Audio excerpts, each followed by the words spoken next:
Okay, I want to talk a little bit more about Sibilla, but mostly I'm going to be talking about one specific Sibilla, the first one as far as I can tell.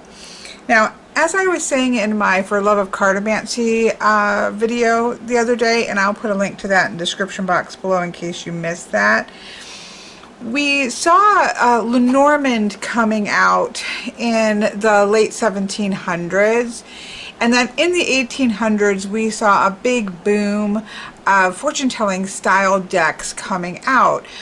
In the United States, you probably would definitely have heard of Lenormand. This is a bit of a different style, a lot more symbolic versus scenic on the cards, but certainly coming from the same genre, right? And then around 1830, we would have seen Kipper coming out. Of course, Lenormand and Kipper would have been coming out in Germany. Sybilla would have been coming out in France. And I had always, truthfully, I didn't realize that these were so different. So we have an example of the Vera Sibilla Italiana, and we have an example here of the Sibilla Original from 1890. However, and these two are very similar. The images here are the same.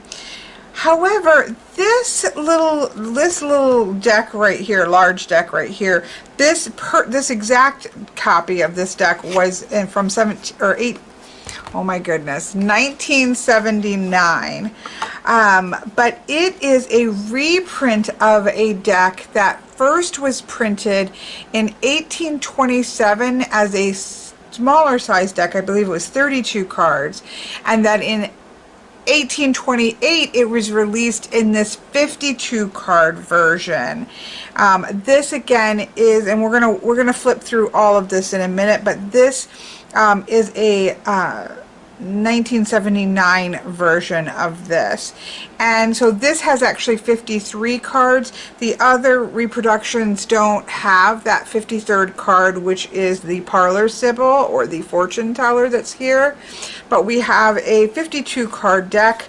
We have a quite a good description of how to use the cards. One of the interesting thing is that this was a system that made use of reversals. We don't see reversals in Lenormand, we don't see reversals in Kipper, but we definitely see reversals in the instructions for Sibilla. In this case, it's called the Parlour Sibyl. Now,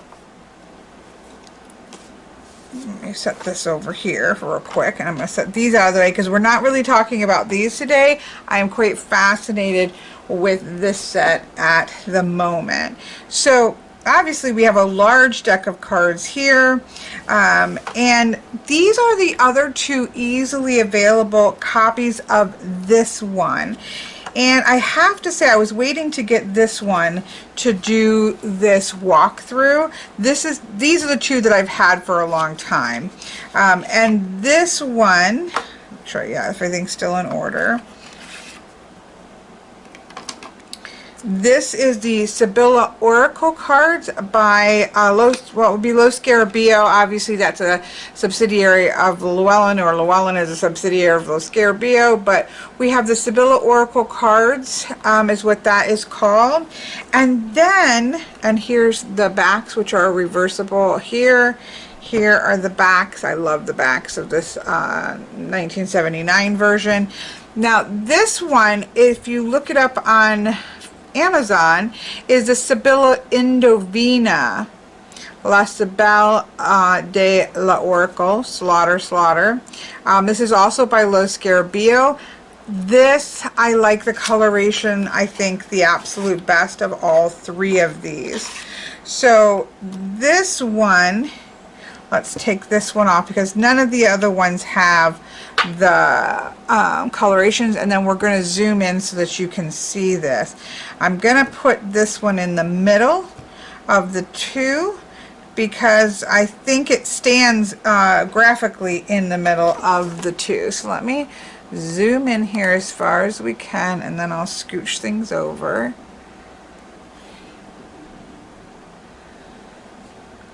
Here. So here is the 1979 reproduction.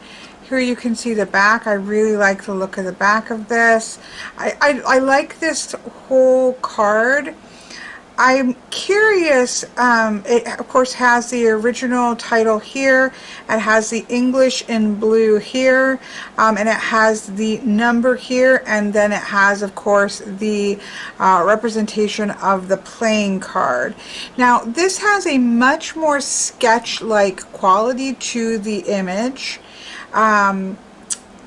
So we have that sort of sketching, and if you look closely at the face, you can see that sort of caricature style, of course, that the artist of this deck is known for. Now, the artist of this deck is known as J.J. Granville, or simply as Granville. He was a French caricaturist, and so these are caricature images.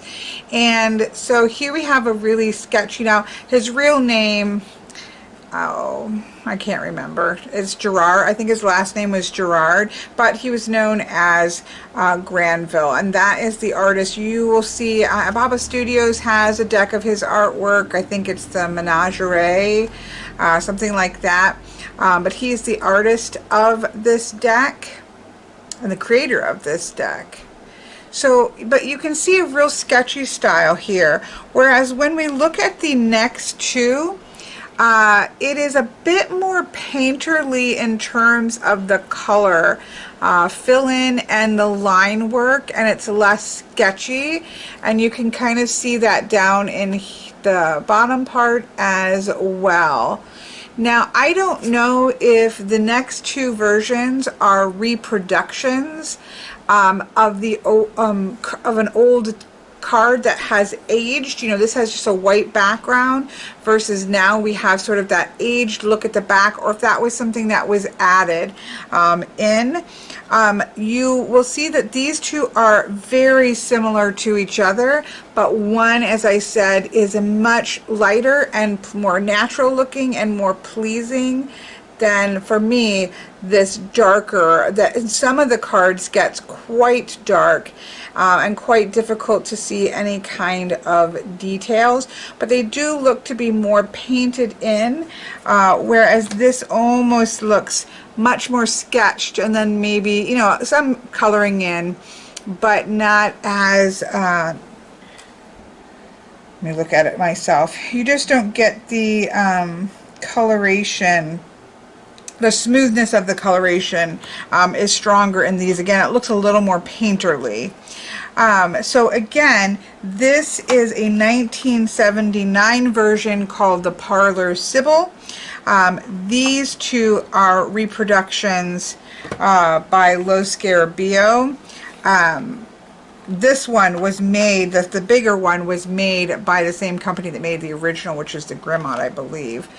And this one that I think is the best coloration, especially of these two small ones, is again the Sibilla Indovina versus the one that just says Sibilla Oracle cards, which is this darker tone here.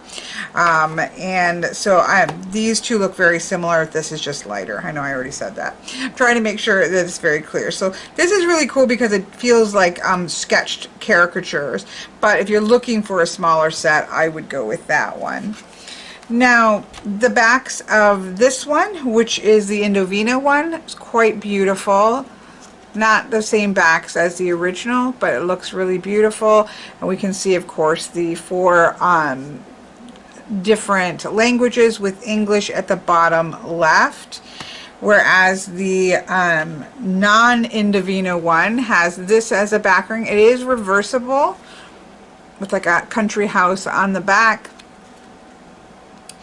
And we can see the titles in different colors with English in blue at the bottom.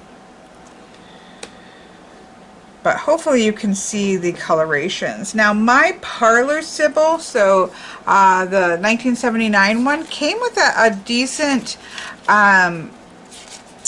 guidebook to it that has some information leading up to it, and then it goes into the meanings of the cards as well as some spreads, and also, you know, in a very playing card style, reading what happens when you have multiples in both reversed and upright. So I went and kind of scanned mine with my phone because that way I don't have to squint as much with the meanings of the cards there. Although it's pretty simple to see the meanings of the cards when you have the image and you have the English. It's not too difficult to get to the meanings, but it's good to see how, at least as of 1979, when this was published, they were looking at the cards. Now it does give you, in this one, it gives you the name, you know, the number. So this is number 1, and is the king of clubs, obviously, and then it has the title, protector, and it kind of gives a little bit more information, man who has received honors, and then it gives you a straight, which would be upright, and a reversed meaning. So a straight, you are helped by a good and loyal man. Reverse, a dangerous person wants to upset your plans. If the consultant is a woman, she risks losing her friend. If it's with the 7 of spades, the bad augurs are put aside. So it does give you some extra information. If it's close to other cards, it does let you know that. So it gives you that information there. As well. So, you know, protector gives you that feeling, and if something is reversed, protector, it's pretty easy to see that that's not going to be the best situation. So the next card that we have, sorry, there's not really a super neat way to do this. Here we have, well, I guess let's try this.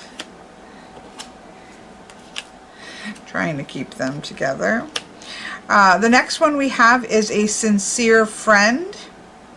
Again, you can really see the character, like you could see him sketching it. This has a very sketcherly quality, but this is also really beautiful where this starts to get a little bit too dark. They're all titled the same, and again, these two are numbered in one way versus the numbering of this way. I'm going to put one of these in their numbered order after we do a flip through of them together. So we have the sincere friend. We have the flatterer.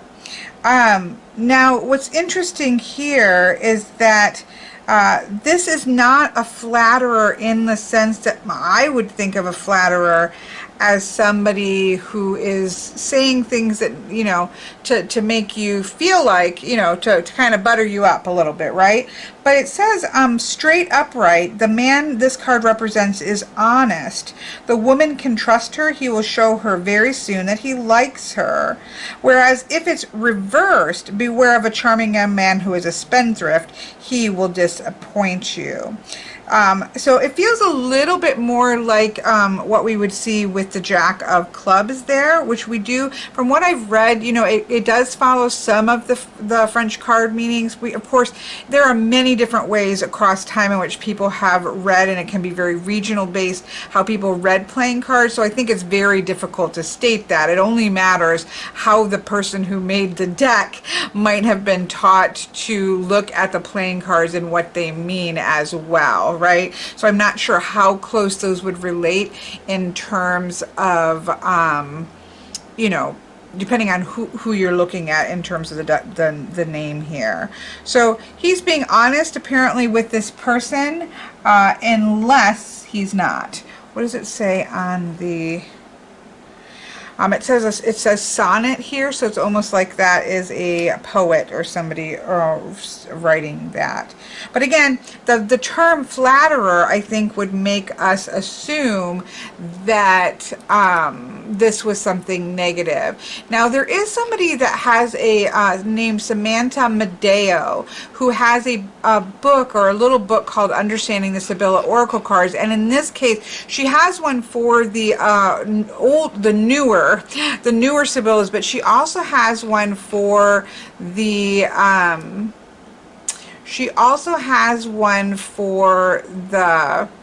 this one as well. And so she has a set of keywords and things also. I'm not sure entirely where, like, she got hers from, but she does have, I was able to look at, I don't know if it was Google Books or a PDF, something on it, and I was able to take a look at it. You can't, it's not easy to find. I'm still searching to find a regular version of it. But she does have the Jack as a flatterer with ulterior motives. As of this one, which is this version of the deck, we don't have the flatterer as somebody negative unless he is in his reversed. So, you kind of got to figure out what you're going to do with that, right? Here we have the success card. And this says success and crowning of a prize winner here. And there's quite a few if you have it with, like, the Three of Hearts, unexpected money, with the Ace of Hearts, successful negotiations, with the Five of Diamonds, a happy discovery, but obviously a positive, successful card. Here we obviously have problematic here in terms of the caricature depictions, although where we do have what appears to be a servant or a slave here. I did find something interesting out, that slavery was actually abolished, I believe it was after the Revolutionary War, or in 1794, and then Napoleon reinstated it in 1802, and so there was it was 8-year period in which it was abolished, and then it was reinstated by Napoleon, and then it was abolished, I guess you would say, but not until 1848 when it was definitively abolished. Now, in the guidebook, it just says a man carrying presents followed by a servant. So we have a rich marriage here, winnings in gambling. If it's reversed, you have hopes that will be disappointed, people wishing to deceive you if it is flipped upside down. Somebody who has got these gifts, but if it's reversed, obviously you probably shouldn't trust the source of those gifts. Here we have the disappointment card. Now, this was interesting because these two did show this as anger versus disappointment that we have here. Now, when I translated, just kind of put in depict, I'm not sure how you say that, when I put that in, to translate it, it did come up with spite, and so it seems that this would be, although I think anger and spite can be a little bit different. Being, acting spitefully is a little bit of a sassier energy than, say, anger, full-on anger, but it certainly doesn't mean disappointment, which is very different. So she is irritated and being a bit spiteful is how I would see that. And anything that I saw did seem to go towards that anger, other than, obviously, they're probably, newer texts are probably going off of one of these versus this one is my guess. So there we have spite. Here we have a little money. This reminds me of a Kipper card, right? We're going to definitely see some overlaps here. These have them translated as some money. Again, really a very sketcherly and then quite a beautiful painterly coloration style here. It's the best way I can describe it. It's quite lovely. Again, I much prefer this copy, or this version. I'm gonna make a pile over here of money cards. Here we have the enemy, which they all translate as the same. He is lying in wait, or he's going to attack this person that is right here. You'd think that would be a spade card in Cartomancy. Here we have victory, which is quite sweet.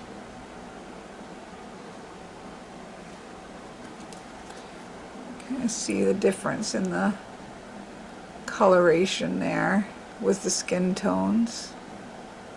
But that does feel more caricature-like, doesn't it? They're both very sweet. So we have victory. Here we have an outing in the country. This deck here says an outing in the country, a donkey ride. Is kind of being added. Sort of a descriptor seems to be put on here what you're looking at. So this is a good, it's a good thing unless it's in reverse, then it's not so good, which is, you know, pretty normal. This is really pretty. This kind of reminds me of Hope Great Waters in Kipper, but here we have the Hope card, or a woman sitting on a rock, which is quite beautiful. Your efforts will be crowned with success, honors, and money. It's a little bit different energy than I would apply to Hope, but it is very sweet. Face is quite beautiful.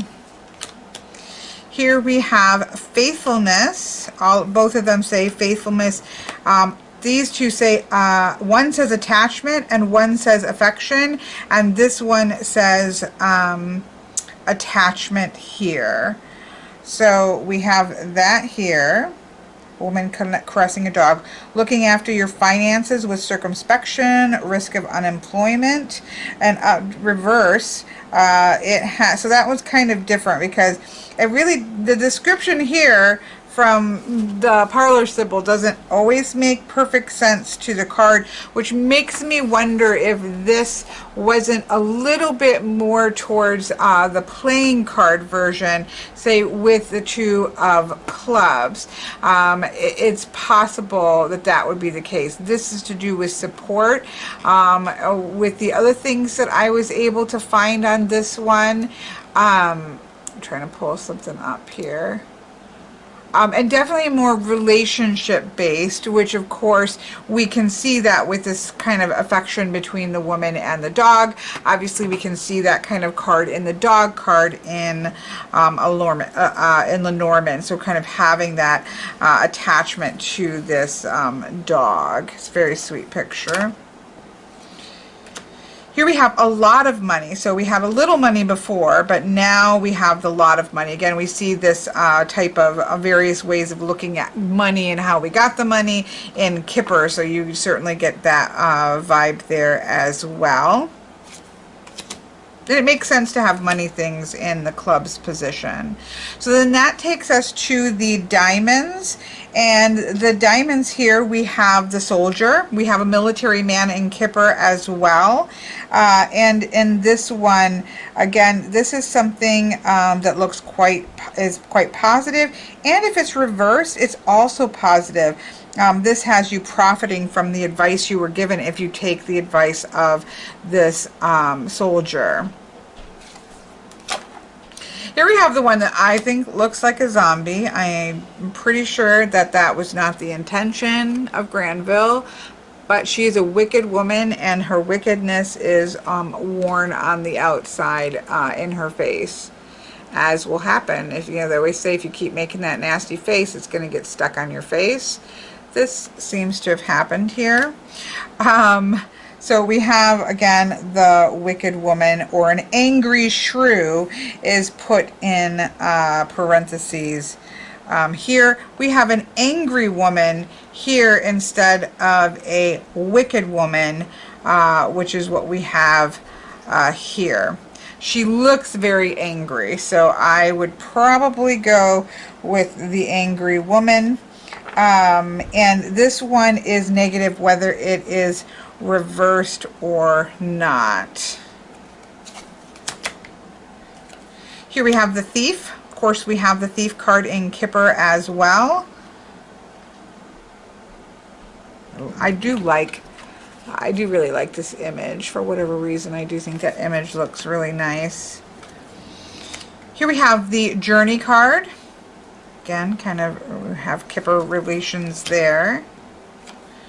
This definitely, to me, has more in relation to a feeling of Kipper than it does to Lenormand, which makes sense given the type of decks that they are. Here is the Frustration and Displeasure card. We have Contrariety and Displeasure, Contrariety and Displeasure. So it's somebody who is being contrary and is being very clear about their displeasure, but not to the degree of the Screaming Angry Woman. Here we have a hindrance. Something is in the way. A blockage card, which I think is very lovely to have just in terms of doing readings. It's great to have blockage cards. You, of course, have that like in the mountains with Lenormand. Here we have the Gossip card. Now, this one is kind of interesting because the now we have two shrews together. Definitely the idea of the shrew was high at this time period, which is pretty funny. But the meaning of this is to see a doctor about your nerves, and it's also associated with momentary luck, which I thought that was interesting. And it has a reverse of just needing to remember to make a decision. There's a decision coming up that you needed to make pretty quickly. Versus when you look at this same card, I'm trying to pull it up here. It's much more about gossip and things of that nature, and when you reverse it, it's much more to do with just idle talk and is more positive. So it feels to me, again, I know I'm being repetitive, but this stuff interests me. It feels to me like this Parlour Sibyl version may tie more into how somebody, the meanings were kind of tied a little bit more on how maybe that somebody might have read a particular playing card versus the image that we see on the card itself. Here we have the Absence card. Now this kind of feels to me like a longing card, like the Her Thoughts card for Kipper. I'm completely, my brain, it's not the name, Expectation card in Kipper. It has that kind of feel like absence makes the heart grows fonder. Just when I look at the image, right, she does have that look. Now this does say, liven yourself up, you need some stimulating medicine. But reverse, it's like, keep waiting, just have some patience and reflect on things. Don't get too ahead of yourself. But to me, I read that more as that longing and that expectation and needing to have patience. We have the Reconciliation card. All three say reconciliation. Obviously they were dueling, but now they've made up. Here we have a revelation, or in these, an important revelation in the Four of Diamonds. Again, you know, it's a political, in this description, it's a political meeting, interesting, or an interesting cultural association, which doesn't seem to be. This is an older woman that is kind of signing something. I'd be curious to see, like, it's almost like she's called in the guard or the police or something, and she is giving some information there. It's a revelation is being revealed here. So I don't see a political thing going on here, but you never know. Maybe she's turning somebody in for bad political associations.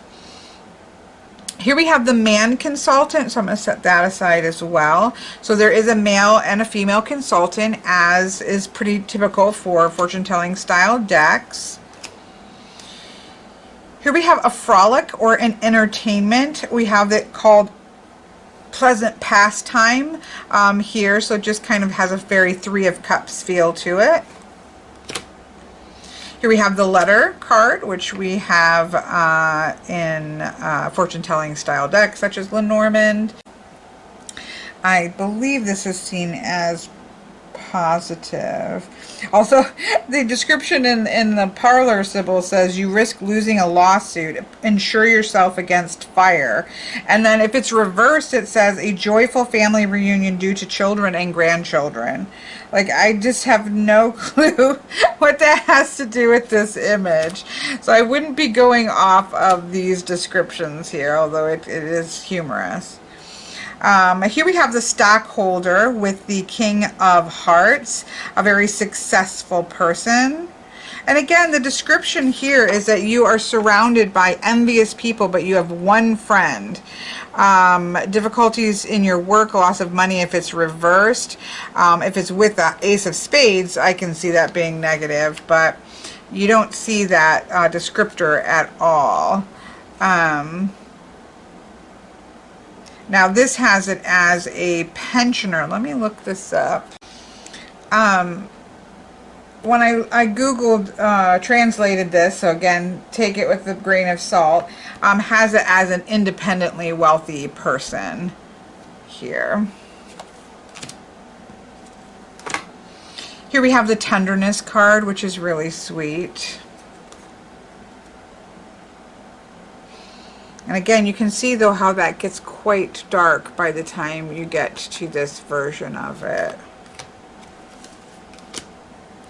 Here we have a visit. And this is social success. This is a receiving friend. This is a positive visit that is being shown here.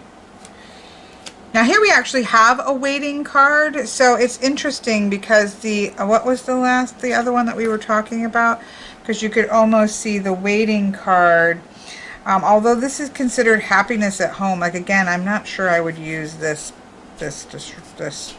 depiction, but let me find the one, is it attachment? No. Pause pastime? No.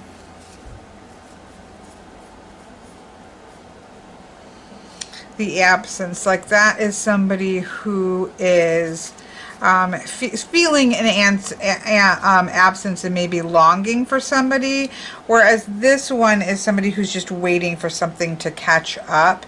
It doesn't seem for me to have such a feeling of length of time to that, which I think is quite interesting.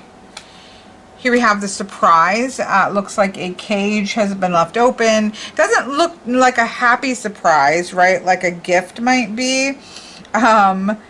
Although it says this is one of the best cards in the packet, predicts all kinds of satisfaction, with this being the Nine of Hearts.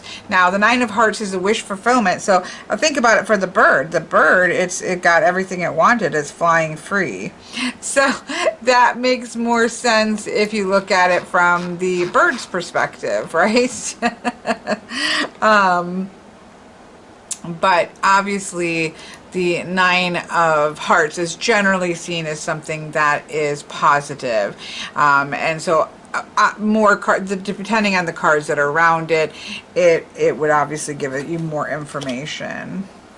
The clothing in this deck, I think, is, and the drawing in the deck, I think, just quite beautiful. Here we have a blonde woman. This is not the woman consultant. This is just a blonde woman. Happy love affair or marriage. This is obviously seen as something that is positive, even though, what is she doing? Oh, she's smelling a flower, it looks like. So you do have a lot of people, again, very similar to Kipper, and kind of coming and seeing what you're going to do with the different cards. I think this is really beautiful. This is the Reverie card. We saw this on the box of the two smaller decks. but I do think that is quite beautiful. All three of them, or these two are my favorite, obviously. They're both beautiful for in different ways. This is quite blurry rendition, where this definitely, they've crisped up the lines, and I'm really happy with this Indovina version of it. Because I don't really want to use this too much, as it's from 1979, so this is definitely the one I plan on keeping out. Here we have Cupid for love. Of course, after love comes the wedding, if all goes well, especially in 1828. Here we have the city house. There are actually two houses. We get houses in Lenormand, we have houses in Kipper, but there's a townhouse, or they have this as a city house, and then there is a country house, which is more about getting away from things, but this is more the house, obviously, that you probably live in, your personal residence. Now we have the female consultant to go with the man consultant. 3 of diamonds for the male consultant and 3 of hearts for the woman consultant.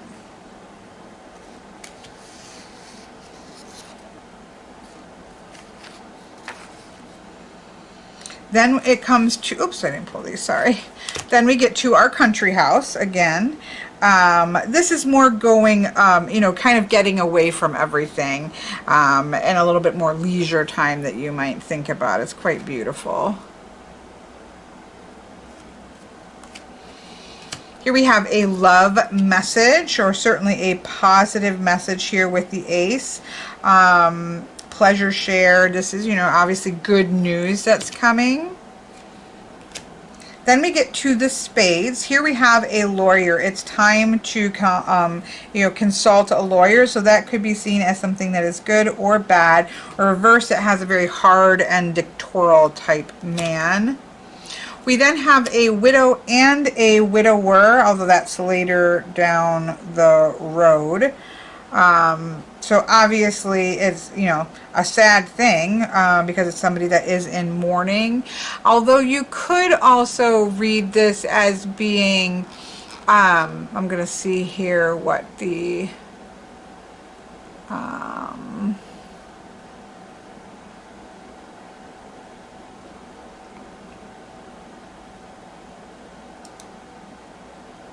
yeah, this does look to be more negative, seen as being more negative.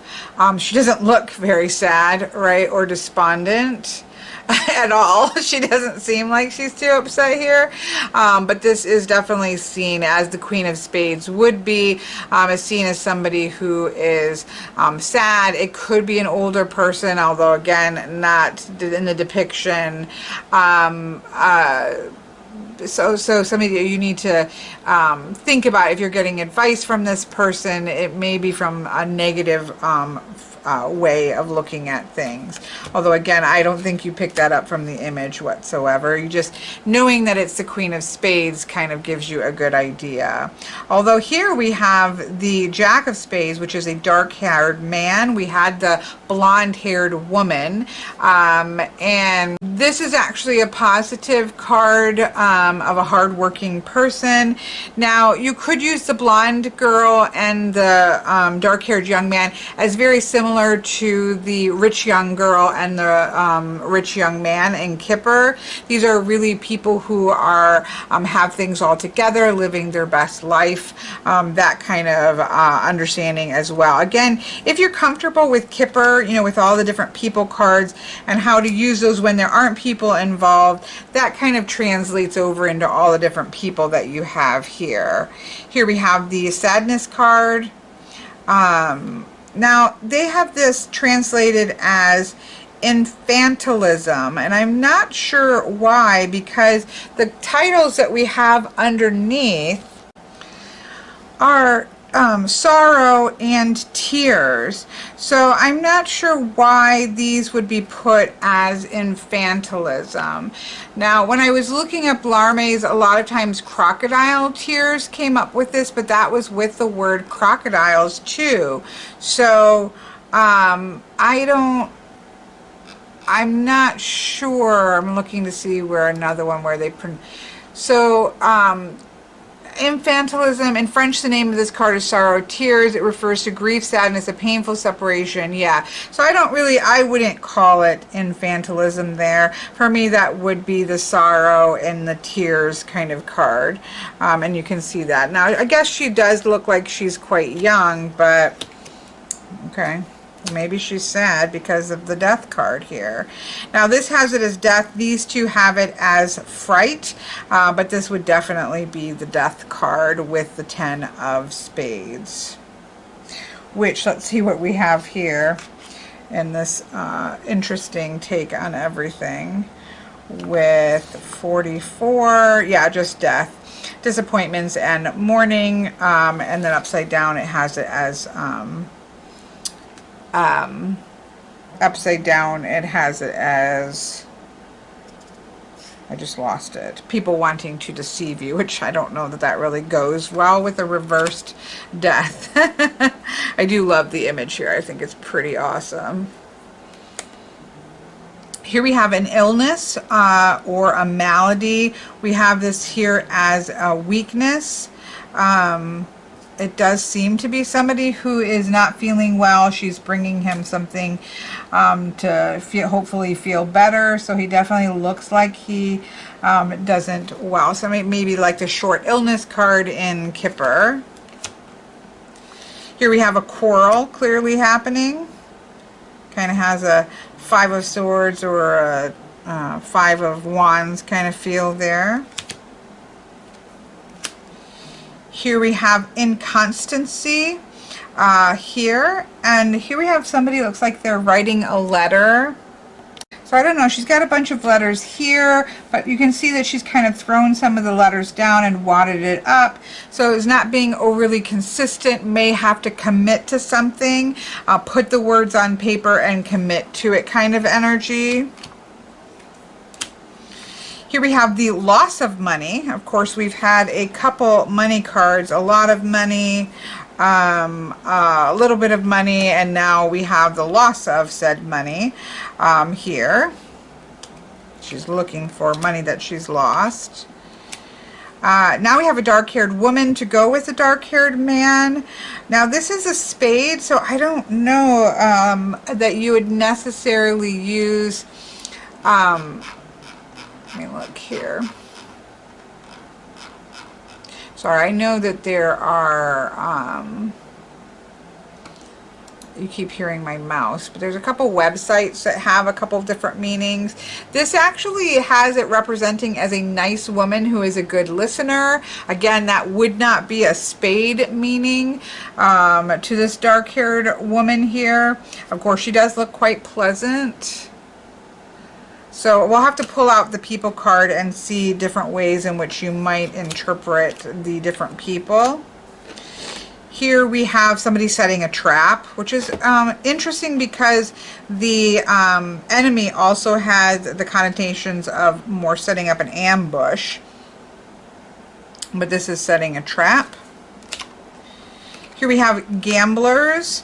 All three call it gamblers. This wasn't necessarily seen as a negative card in the meanings here. In this one it does. It has it as this is not a time to gamble your money away, which I think is good advice and how I would use this card. Again, that does go with the spades. But I saw this, I'm pulling it up, as a good social life in general, influential contacts, and being a very positive card. I don't necessarily think that gambling would have been seen as something positive. Obviously, if you win, it is. But, you know, this, and it also being a spade, I would be more inclined to say this is not the time to throw your money around in that one. And then we have a delay that is shown here with the Ace of Spade. This notes it as a mythological scenery, which I will say it does not look, it's definitely outside. It's more like the victory card. It's not being dressed like the time period in France. And so it does have a much more mythological look to it. But it is kind of seen as the setback card. Things are going to get, it looks like she's about to pick this up and throw a rock at her, and she is going to get delayed. So, and again, with a spade, you know, I would definitely be leaning towards reading it in a negative light, and certainly in playing card, it would be a challenge for sure happening there. So that is our cards. Taking a look at our cards. Let's zoom out here a little bit. I know this is quite choppy, but I'm kind of pulling around with different things. I was wondering how many money cards that we had here, but that seems pretty typical per Kipper. So I'm going to go ahead and put this set away for a second. So let's see, that stays out. Because I really love this set so much. I really don't want to mess around with it too much. I want the box to stay nice. I just think it's really awesome. Again, my intentions is to keep this deck out for the purposes of use. So I'm going to go ahead and put this one in order of the numbers. This goes to this, this goes to this. There we go. Get things back in order. I'm going to put this in order that it has it and see if we can make any sense out of the order. I will say the other difference between these two smaller decks is that if you'll see, there is a blue line around all of the cards. In the Sibilla Oracle cards, there's like a blue line. Now, you know, you might like that as it pops the blue with the English. So again, that's just personal preference of the one that you might prefer. So this is the Sibilla Oracle cards, which is darker. It's the darkest of the versions that I have. And it does have the blue line and it has the text, English text in blue. This is the Sibilla Indovina, which does not have the blue line. It does have the original French underneath it here, and it doesn't have any of the blue line, and it's that middle tone of coloration that I really like, and I like that not having that blue line there. I prefer. So obviously I've said that a billion times. This is the one I'm going to be keeping out to use.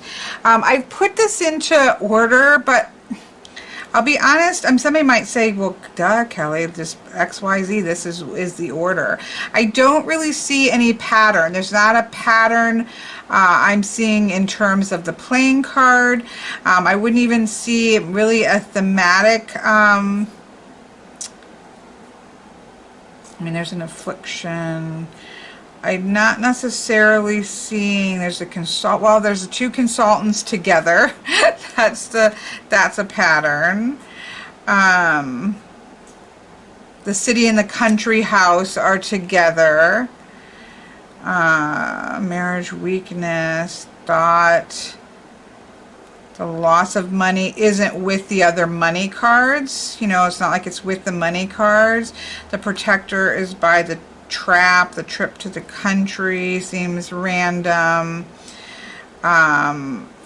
Yeah, I don't, again, some of them obviously seem to be, you know, where you see some that make sense to go together, but like the blonde woman isn't there next to, I don't think the dark-haired, well, the dark-haired woman and the dark-haired man are together. But I don't really see, the last card is the victory card, which, you know, I would say would be the best card in the deck, and so I can see that at the last. But I don't see a lot of rhythm as to why this numbering was put this way, of what exactly would have caused that to be. If somebody knows why that is, I would love to hear it. I haven't read anything about particularly why that numbering order was there. It's clear that this numbering order is the number of the suits in their order, which is going from king to ace, and it's going from the clubs to the diamonds to the hearts to the spades, is how this is. And so the number lets you put it back in order of the playing card. And that certainly makes sense with even some of the meanings that seem to be more based on playing cards than the actual image. Doesn't even make a lot of sense with some of the images. But again, this is seems to, I think that this numbering order was something that was put on later. I think this was actually the original numbering order, but that's as far as I can tell. I did find some old versions of the card, of the cards, and I was trying to look at it and see, like a, you know, it was in a historical reference, and it looked to me like it was in a museum or something like that, and you could look at some of the cards. That was the oldest one that I could find, and I believe it was this numbering. So that's why I do feel like that was most likely the actual numbering. Now, this does not give you anything in terms of how meanings for the cards, and this one does not as either, I believe. Yeah, it gives you a little bit about what it is, but it gives you no definitions for the cards on any of these. Although again, it's not too hard when you think about paying attention to the playing card along with paying attention to the title and the image. I don't think it's too difficult to get the feel for what how to interpret these cards. And if you're, again, I think if you're comfortable with Kipper and Lenormand, especially Kipper, it's not going to be that difficult to pick it up. All of these fortune-telling style decks had very similar differences. They all, like Lenormand is quite different in many ways, and Kipper has its own things. Those are taking place in a different place, but all of these fortune-telling decks have a similar style of reading that translates amongst them. So I'm going to put that over there. And keep this out. So again, everything that I could see, and somebody who maybe has been reading Sibilla more consistently and longer may be able to confirm this, but everything that I can see, this was likely used with reversals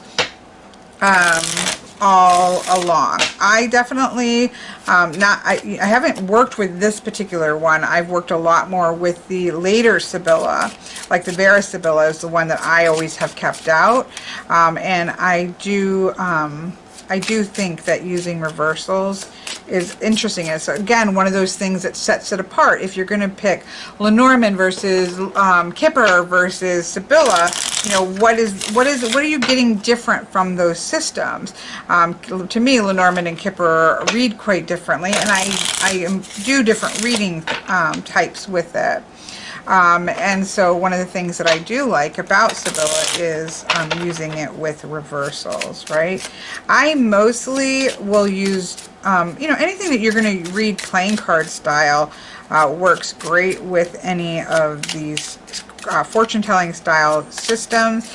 I like to use for playing cards or fortune-telling style decks either a 6 card in which the card above influences the card below, the card above is influencing the card below, but this is also influencing this. So with playing card divination, what's above it influences it and what's to the right of it influences it. This is influencing this, right? So we have the starting card, which has that sort of anger or sort of being in a irritated, angry space, right? But it's being influenced by the journey card and the hope card. And so what is this anger about? Well, it may be frustrations over hope and really wanting to get to the things that they wish for on the journey that they're going on. But we do have letter or information, but it's probably negative, being that it's reversed, about a journey that's influencing this frustration and this anger, not feeling like you can get anywhere. Again, we have the absence, maybe that there is but it's being influenced by the death reversed over here, but then that's influencing the journey, and so on and so forth. It's a great style of reading. It's how I read my Nellie's deck from the get-go. It's how this is the spread I've been using. It's my favorite way of reading playing cards, and you get a lot of interactions between the cards, and especially with something like playing cards, where you really, you don't have these images.